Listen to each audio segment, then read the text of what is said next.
Voilà, donc quand on dit à un enfant que tu as assez fait, c'est un jugement que nous avons, mais concrètement sur l'écran, sur l'horloge, ce n'est pas quelque chose qui est précis. Alors si l'enfant avait calculé son temps et qu'il avait fait que 45 minutes, puis nous venons lui dire que tu as fait 1 heure, là ça va être problématique. Donc mesurer le temps et le lui annoncer avant. Voilà, tu viens de commencer, ou si on ne lui annonce pas, lui dire, tu viens me dire quand tu commences. Comme ça on lui dit, voilà, tu as commencé à 7 heures, donc à 8 heures tu as fini. Puis voilà, il a fini, et puis c'est réglé. L'autre chose aussi, c'est les devoirs avant les écrans.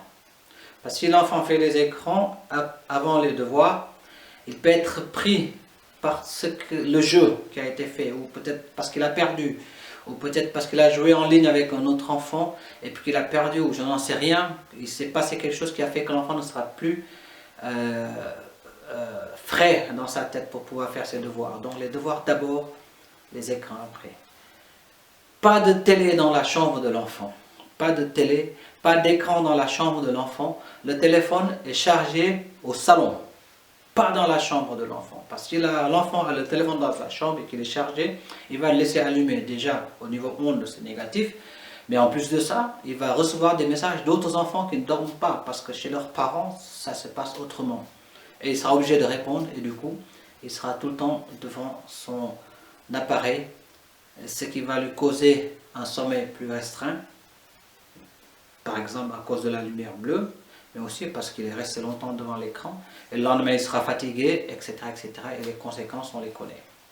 Donc pas d'écran du tout dans la chambre de l'enfant, et ça il faut vraiment que vous insistiez dessus. S'il y a une télé, pas non plus dans la chambre de l'enfant, parce que ça vous permet aussi de voir ce qu'il regarde, parce que c'est très important. Un enfant, c'est important que vous sachiez ce qu'il regarde. Dans les sociétés européennes, on est beaucoup dans la liberté. Et l'enfant, voilà, il ne faut pas qu'on empiète dans son domaine, parce qu'il regarde quelque chose, il est libre de regarder la chose, mais il ne faut pas qu'on vienne trop fouiner. Moi, personnellement, je trouve que si c'est notre enfant, on doit savoir ce qu'il regarde. On doit savoir où il est. Parce que si on ne sait pas ce qu'il regarde, on ne peut pas l'aider s'il y a un problème. On ne peut pas l'avertir des dangers. Et il y a certains dangers, si l'enfant est dedans, ça va être très compliqué. On a vu des enfants qui se sont suicidés parce que justement ils n'ont pas su gérer leur image qu'ils ont donnée sur le net, puis ils ont eu des harcèlements. Et ça a fini comme ça. Donc si le parent ne suit pas la chose et ne voit pas ce qui se passe, ça va être compliqué. Naturellement, il y a des parents qui n'ont pas vu la chose venir alors qu'ils ont tout fait. Là, je ne suis pas en train de dire que tout enfant qui se suicide, c'est parce que les parents n'ont pas regardé. Mais il y a des parents qui ont été là tout le temps pour leur enfant, qui ont tout suivi et puis malheureusement qui n'ont pas pu voir ça. Ça peut arriver aussi. C'est juste pour vous dire comment c'est très subtil, ces histoires d'écran. Et c'est très important de bien les mesurer les moments d'écran. Alors, c'est ça que je voulais vous dire par rapport aux écrans. Encore juste une chose, pour éviter des grands problèmes. Quand un enfant est devant une play et est en train de jouer, si vous ne lui avez pas dit que tu commences à 8 heures et tu commences à 7 heures et tu finis à 8 heures, même si vous lui avez dit, s'il vous plaît, avant de lui dire d'arrêter, venez un quart d'heure avant dans la pièce où il joue, dites-lui, dans un quart d'heure, tu as fini. Il va dire ok. Vous revenez après, dans 10 minutes c'est fini. Vous revenez encore une fois, dans 5 minutes c'est fini. Et vous revenez encore une fois, quand c'est fini, vous dites maintenant c'est bon. Il va vous dire, je dois juste finir le match. Je dois juste enregistrer ceci. Je dois juste faire ci, cela. Vous dites ok, tu fais ça et vous attendez qu'il le fasse. Parce que si vous partez pour continuer à aller à vos occupations, il ne va pas s'arrêter parce que c'est plus fort que lui, il ne peut pas. Donc vous vous plantez à côté, vous dites voilà, donc j'attends que tu enregistres, j'attends que tu finis le match, et puis après, il éteint, puis vous partez.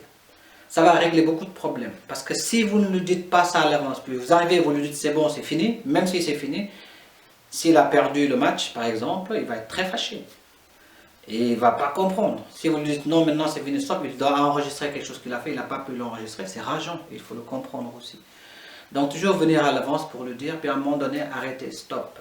Il faut pas non plus prolonger la chose. Ah, j'ai fini juste le match. Ah oui, je dois juste changer de joueur. Ah, j'ai fini juste cette partie. Ah, je dois juste encore, je dois juste. Et les justes se prolongent et n'en finissent jamais. Donc, préparez l'adolescent à la fin du match et puis lui dire. Si vous avez la possibilité de jouer avec lui ou même d'assister au jeu. Je vois des parents qui disent toujours « Ah non, moi je ne vais pas regarder tes jeux qui sont horribles là, des jeux de guerre, c'est horrible, je ne veux pas regarder. » Je trouve que ce n'est pas une bonne idée parce que du moment qu'on l'accepte dans la maison, on l'accepte. Même si on ne regarde pas, on l'accepte. Donc autant venir regarder pour au moins savoir comment est fait ce jeu, de quoi il s'agit et comment l'enfant joue. C'est seulement dans ces moments-là qu'on peut comprendre et qu'on peut discuter du jeu avec l'enfant.